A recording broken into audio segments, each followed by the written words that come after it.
നിസ്കാരത്തിൽ കടന്നാൽ ചിലർ വല്ലാതെ ഒരുമിച്ചു കൂട്ടും തുപ്പലും വിഴുങ്ങാതെ മുറിയുന്നതാണെന്നാണവർ ധരിക്കുന്നത്. സുബ്ഹാന റബ്ബി, എന്തബദ്ധം തന്നത്. തുപ്പൽ നിറഞ്ഞാൽ ഫാത്തിഹ കുഴയുന്നതാ. മൊഴിയേണ്ട ഫർളുകൾ ചിലതിനും കേടുള്ളതാ. നിസ്കാരമാണതിനാൽ ഫസാദാകുന്നത്. സുഹൃത്തുക്കളെ, നോമ്പിന് തകരാറില്ലിത്.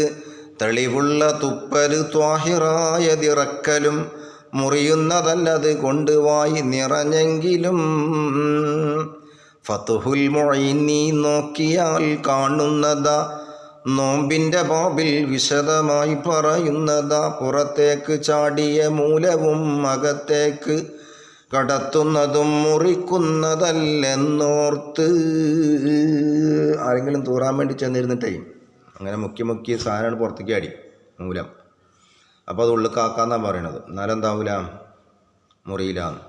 വിരലിൻ്റെ തുണയും വേണ്ടതായി വന്നാലേ അനുവാദവും അതിനുള്ളതാണെന്നാലേ ദുബറിൻ്റെ ചുരുളിനപ്പുറം കൈവിരലുകൾ കടത്തല്ല നീ മുറിയാതിരിക്കാൻ നോമ്പുകൾ. നീ ഉപ്പ് നോക്കാൻ വേണ്ടി നക്കിത്തുപ്പലും കേടൊന്നുമില്ലത് കൊണ്ട് നോമ്പിനൊരിക്കലും.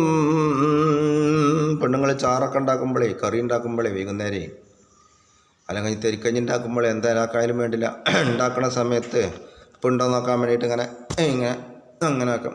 നായിന രുചി കിട്ടുകയാണ് തുപ്പ, കുഴപ്പമില്ല. അപ്പോൾ ചുരുക്കി പറഞ്ഞതൊക്കെ ശരീഅത്തുൽ ഇസ്ലാമിൻ്റെ നിയമവ്യവസ്ഥകളാണ് പറയുന്നത്. ദഹിക്കാത്ത ആളുകൾ, പല ആളുകളും ഉണ്ടാവും. ഓരെന്നോട് ക്ഷമിക്കണമെന്ന് ഉണർത്തുന്നു. കടത്തല്ലേ നീ ഉപ്പ് നോക്കാൻ വേണ്ടി നക്കി തുപ്പലും കേടൊന്നുമില്ലത് കൊണ്ട് നോമ്പിനൊരിക്കലും.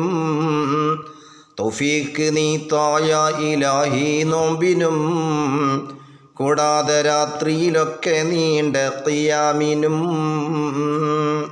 അത് നീ കബൂലാക്കുന്ന രീതിയിലാക്കണേ.